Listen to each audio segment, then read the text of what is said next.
When January 1 arrives, we tend to look back on the year that has just passed and make resolutions for the year ahead. I am sure you have your own moments of pride from 2025, as well as expectations for 2026. Today, I would like to share my experiences in 2025 and my plans for the new year. I am also happy to hear yours. The biggest change in my life in 2025 was that I quit my full-time job in April and decided to focus on pursuing my academic dream, earning a master's degree at a U.S. university. When I was in China, I studied art history and worked in the art field for a few years. After moving to the United States, however, I realized that it was difficult to find a related job, especially in a small town. I worked at a warehouse for 3 years, but deep down I always knew that this was not the life I wanted. Eventually, I came to understand that the most realistic way for me to find a better job and build a better life was to change my field of study and obtain a U.S. degree. Fortunately, I was able to use my bachelor's degree from China to apply for a master's program in the U.S., although I had to complete a 3-month prerequisite course because I was stepping onto a completely new path.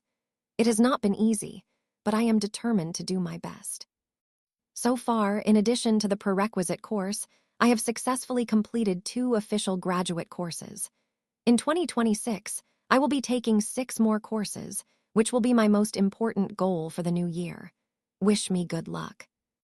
Another significant moment in 2025 was July 19, when we welcomed a German Shepherd puppy, Echo, into our family. He was born on June 1, 2025, and since then, our lives have been filled with both joy and challenges. We patiently waited and trained him until he could pee and poop regularly outside and stop chewing on furniture and walls inside.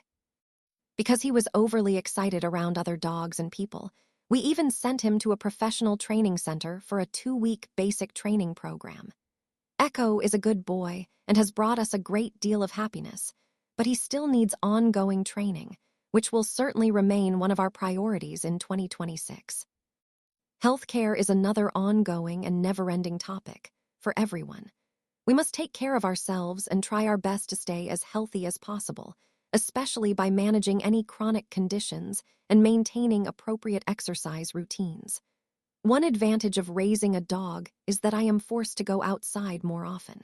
Playing with Echo every day naturally gives me more opportunities to exercise.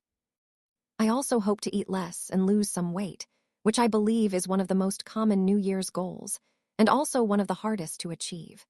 Recently, I have stopped eating after 5 p.m., and sometimes I even move that time forward to 4 p.m., because eating too late makes it hard for me to sleep and bad for health as well. I constantly remind myself to control my diet, and this will certainly continue into 2026.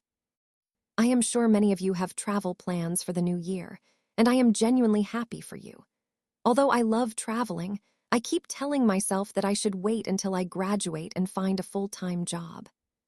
Perhaps in the coming year, you plan to get married, have children, move to a new place, buy a new house, or start a better job, etc. I sincerely wish you all the best and look forward to seeing you achieve your dreams. As the new year approaches, I am not entirely sure how I feel. Of course, it is exciting to welcome 2026, and there is always something to celebrate. At the same time, my feelings are a bit complex as time passes quickly and I am getting older. For young people, this may not feel like a big issue. They are full of anticipation and confidence about the future. For those of us in middle age, things can feel different. Still, one saying comes to mind: every day is a gift. Enjoy it.